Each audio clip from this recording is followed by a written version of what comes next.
All right, he's Andy Gresh from New England Nation. We're breaking down the Patriots on a bye week. Perfect time, right in the smack middle of their schedule. All right, how do you feel differently about the Patriots, if at all now, than this time last week before they suffered their first loss? I'm actually feeling a little better about their offense, Yianni, because what they showed was an ability to diversify by being able to put wide receivers on the field and be able to throw the ball the way Tom Brady wants to. Everybody's focusing on the run game. Look, the O-line is different compared to last year, so the power running game is not going to be the same. That said, they need Isaiah Wynn to come back.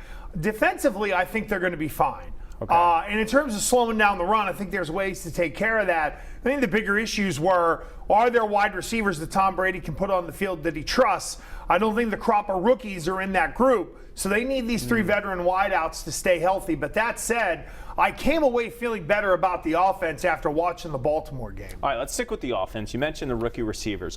What does N'Keal Harry got to do to get on the field? And is this immediate creation, or is Bill Belichick and Tom Brady sort of not pumping his tires at all, maybe even bringing him down a little bit through the media? See, I think it's more about Brady not having trust with him on the field. And think about it, right? They ran a bunch of no huddle. They kept the three same wide receivers on the field because Brady knew those guys were going to be where they were supposed to be. And look, the trust of the quarterback is something that we as fans can't kick and scream about. Damn you, Tom Brady, he was drafted in the first round. Right. You better trust him. If he doesn't trust him, he doesn't want to throw the ball to him. And I think that's tough for us to digest. But look, the football coach isn't going to push the quarterback to say, you've got to go out there and play with this guy. The only way they would have to do that is if someone got hurt, and then you had to put him out there the way they did Gunnar Olszewski early in the year. All right, let's go back to the Patriots defense. Lamar Jackson is unique in that they're not going to see a whole lot of quarterbacks with that skill set. But the bare bones stopping the run, you're not concerned about that right now? No, I'm not, because I think you got to recalibrate what stopping the run means nowadays in modern day football. And it used to be hold a team to under 100 yards.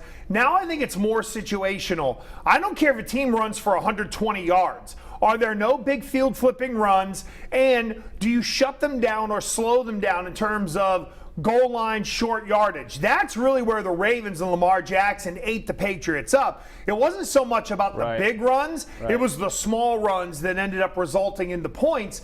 So I think if you look at it that way, I'm not as concerned. Like against Philadelphia, Philly might be allowed to run the ball a little bit, but the Patriots know they can either add another defensive tackle, they can run a run blitz whenever they get into the red area, and there are lots of other ways to coach around it that the Patriots haven't had to coach up in the first 8 weeks. All right, through 9 games, they're 8-1, 7 games left. This 4-game stretch of Philly, Kansas City, Houston, Dallas in some order.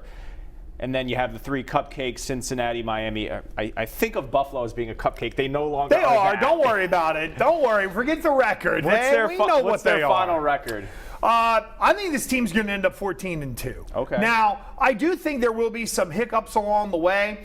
The biggest worry for me is not an opponent. It's not a scheme. It's injuries. And you know, at the beginning of the year in New England Nation, I thought this team would be 11-5 because I thought they'd be ravaged by injuries. Some teams have played down. Patriots have been able to work around it a little bit, but let's be real.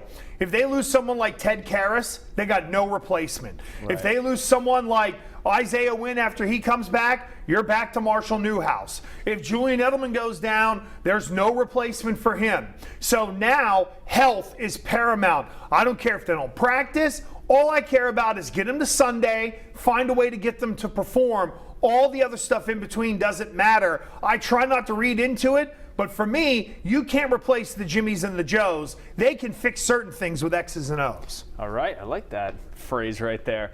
All right, lastly, where do the Patriots fall in the pecking order in the AFC and in the NFL? Well, they're number 1 in the AFC still, and that would include if Kansas City ends up getting Pat Mahomes back and him playing at a level that everyone would expect him to. I'm not afraid of Baltimore, you know that, and I might eat my words at the end of the year, but I don't think we'll even see them again, quite honestly, based on how the AFC could end up shaking out. Look, New Orleans, Seattle, those teams are really, really good. I'm going to leave San Francisco out of it because I think the second half for San Francisco, we're going to see a bit of a different team. To me, the team I'd be scared of the most would be Seattle, in part because their quarterback can move a little bit and he's playing at an MVP level. All right, he's Andy Gresh. We will see you this weekend for New England Nation. Thanks so much for coming in. Yeah.